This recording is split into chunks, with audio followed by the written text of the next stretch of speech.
Ça y est, ta décision est prise, tu as décidé d'arriver au travail avec le sourire parce que tu es venu à vélo. Je te liste ici le matériel indispensable selon moi à la pratique du vélo taf. Au départ, la pratique du vélo taf peut être un peu fastidieuse, c'est pour ça que je fais cette vidéo, c'est pour vous aider à commencer sous les meilleurs auspices et ne pas vous dégoûter dès les premiers jours par manque de matériel. Allez, stop au blabla, je divise cette vidéo en 3 parties. Tout d'abord les accessoires liés au vélo, ensuite liés à la tenue du cycliste, puis dans un dernier temps les outillages et accessoires de maintenance. L'accessoire indispensable pour moi pour la pratique du vélo taf, c'est la bagagerie et donc une sacoche. La sacoche que vous installerez sur un porte-bagages, l'un ne va pas sans l'autre sauf sur des systèmes un peu hybrides, mais le porte-bagages avec la sacoche dessus, pour moi, c'est un indispensable. Pourquoi? Pour éviter de se casser le dos, pour éviter de transpirer, pour pouvoir transporter plus de choses qu'avec un simple sac à dos. Et puis dernièrement, en cas de chute, ne rien avoir sur le dos, c'est quand même beaucoup plus sécurisant. Je vous invite d'ailleurs à découvrir la vidéo que j'ai faite sur mes sacoches Decathlon à 75 € dans cette vidéo. Ensuite, l'éclairage, question de sécurité, bien sûr. L'éclairage est fourni lorsque vous achetez un vélo neuf, mais bien souvent, on se rend compte qu'il n'est pas assez puissant. C'est pour ça qu'il peut être nécessaire de s'équiper avec un kit en seconde monte. Et ce que je vous conseille, c'est un minimum de 500 lumens sur l'éclairage avant et sur l'arrière. Moins de puissance est nécessaire car c'est seulement fait pour être vu.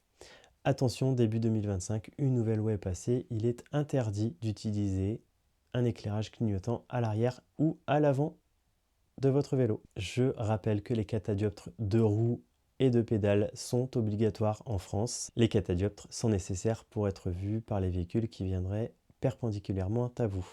Obligatoire aussi en France la sonnette, beaucoup plus utile qu'on ne le pense car certaines pistes et bandes cyclables sont partagées avec des piétons et pour se signaler, pour ne pas arriver dans le dos et surprendre le piéton ou la piétonne, il est nécessaire d'avoir une sonnette. Le porte-bagages, j'en ai parlé en introduction de ce thème. Comme dirait Florence Foresti, c'est moche, mais c'est pratique. Autre accessoire auquel on ne pense pas forcément, ce sont les garde-boue pour vous éviter d'arriver au travail dans cet état ou dans celui-là.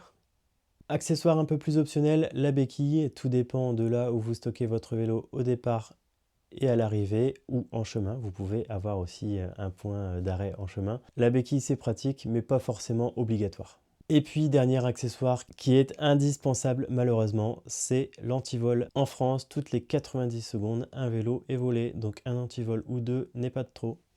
Attention, on n'achète pas n'importe quoi, on n'achète pas ce type d'antivol ou ce type d'antivol, ils sont inutiles ou presque. Un voleur se baladant avec une pince coupante couperait ce genre d'antivol en moins de 10 secondes. On préfère le U, plus lourd mais bien plus robuste. Voilà, j'ai fait le tour pour les accessoires liés à votre vélo. Tout de suite, on passe à la tenue du cycliste. Pour la tenue du cycliste, on oublie le style, on favorise la sécurité et le confort. Même en plein jour, on évite les couleurs sombres, on est beaucoup moins visible qu'avec un gilet fluorescent ou avec une veste dédiée à la pratique du vélo. Je rappelle que le gilet fluorescent est obligatoire la nuit ou lorsque les conditions de luminosité sont faibles. L'achat d'un cuissard pour moi n'est pas obligatoire, cela dépendra vraiment de votre pratique. Si vous avez plusieurs dizaines de kilomètres et que vous êtes sensible, peut-être que le cuissard vous sera obligatoire. En ce qui me concerne, je fais 40 km à peu près par jour en vélo taf et je n'en ressens pas le besoin alors qu'il est indispensable pour moi sur mon vélo de route. On pense aussi à acheter la tenue de pluie. Je suis dans le nord de la France, un coucou à mes amis bretons. La tenue de pluie pour moi c'est aussi un indispensable malheureusement.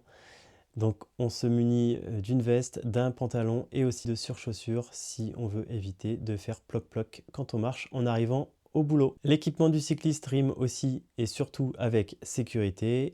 Le casque est obligatoire jusqu'à l'âge de 12 ans en France. Néanmoins, il n'est pas interdit pour les adultes d'en porter aussi. Il peut vous sauver la vie dans certains cas. Même chose, on essaye de le prendre en couleur assez flashy. On évite les couleurs sombres et ça vous permet de gagner encore un peu plus en visibilité. Pour moi, à vélo, sortir sans casque, c'est un peu comme rouler à poil. C'est impensable.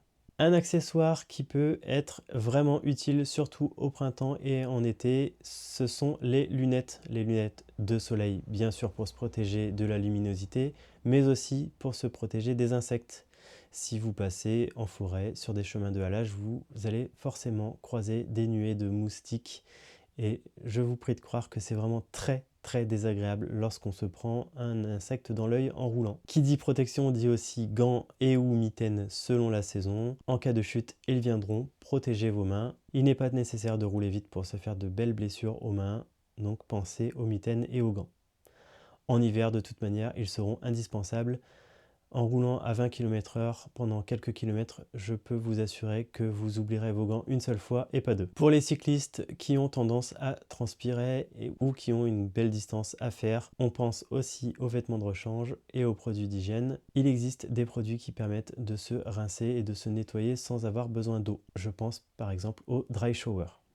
Je ne pars jamais sans vêtements de rechange et je vous invite à prendre aussi des sous-vêtements et chaussettes de rechange. On ne sait jamais en cas de grosse pluie, parfois la tenue n'est pas 100% étanche et vous pouvez avoir des surprises. Je vous mets un lien sur le site de la sécurité routière qui regroupe pas mal d'informations sur la pratique du vélo, les équipements nécessaires sur le vélo et aussi la signalisation, etc. Dernier point, le matériel d'entretien ou de dépannage. Et oui, un vélo, ça s'entretient et qui dit vélo dit crevaison possible. Alors je vais vous faire un petit inventaire de ce que j'emporte sur le vélo, mais aussi du matériel que j'ai à la maison pour entretenir mon vélo.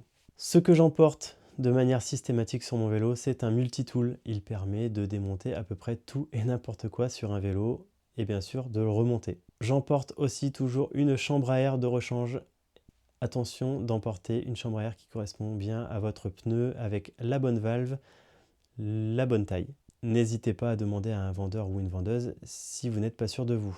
Rien de plus énervant de se retrouver sur le bord de la route avec une chambre à air neuve qui n'est pas utilisable car elle n'est pas adaptée à votre vélo.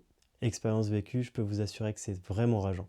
On n'oublie pas d'emporter aussi des rustines et des démonte pneus qui vous permettront facilement de retirer le pneu de la jante si vous devez poser une rustine ou si vous décidez de changer totalement la chambre à air.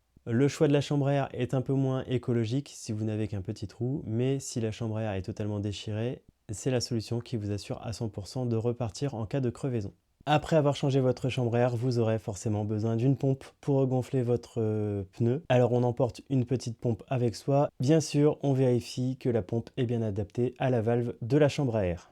Ne pas oublier une petite trousse de soins avec pourquoi pas une couverture de survie, mais aussi et surtout des compresses et un produit antiseptique.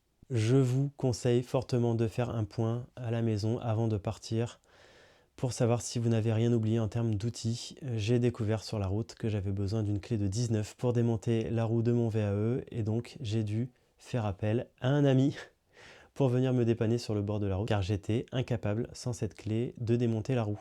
Il existe sur internet des tutos pour les personnes qui n'auraient jamais changé de chambre à air ou posé de rustine. Ça peut être sympa de les visionner avant de devoir le faire sur le bord de la route, peut-être sans éclairage. Le but n'est pas de vous faire peur ou de vous rebuter, mais forcément si vous faites plusieurs milliers de kilomètres par an, vous serez forcément un jour ou l'autre confronté à une crevaison. Il est à noter qu'il existe des pneus renforcés comme le mythique pneu Schwalbe Marathon qui est reconnu pour sa solidité et sa robustesse.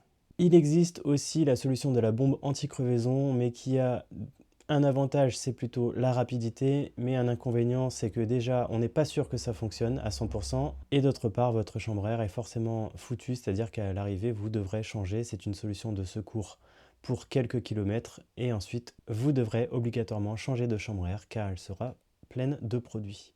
On passe maintenant au matériel que je garde à la maison. C'est assez rapide. Il faut du pétrole désaromatisé pour dégraisser la chaîne de manière assez économique et très efficace.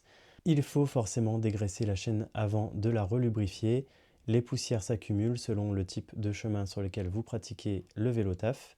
Une chaîne propre et relubrifiée vous permettra d'allonger la durée de vie de votre transmission et de votre chaîne.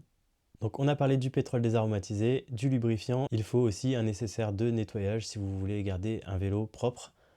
Pour cela, je ne donne aucun conseil car chacun sa méthode. Et puis on peut aussi se munir d'une pompe à pied qui sera quand même plus confortable qu'une petite pompe de secours. Et puis vous aurez un manomètre car la pression des pneus est importante. Il est à noter que la pression à respecter est notée toujours sur le flanc du pneu. Vous avez une fourchette, par exemple, entre 3 et 6 bars. Vous devez la respecter pour éviter d'être sous-gonflé et donc de perdre en performance et de risquer l'éclatement, et de ne pas surgonfler, pareil pour éviter de perdre de l'adhérence ou de risquer d'éclater votre chambre à air. Un petit point sur la maintenance, n'hésitez pas au moins une fois par semaine à vérifier l'état de votre chaîne, que ce soit d'un point de vue mécanique mais aussi d'un point de vue propreté.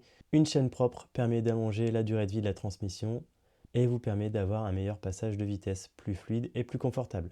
On vérifie aussi assez souvent la pression des pneus et leur état, même chose pour les freins. Un vélo en bon état vous garantit une expérience plus agréable, plus confortable et surtout avec plus de sécurité.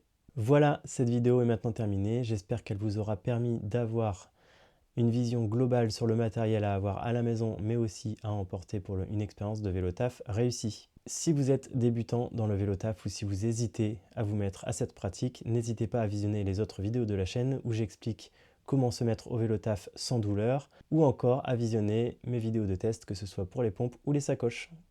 Merci d'avoir visionné cette vidéo jusqu'à la fin, n'hésitez pas à vous abonner et à mettre un petit like. À bientôt!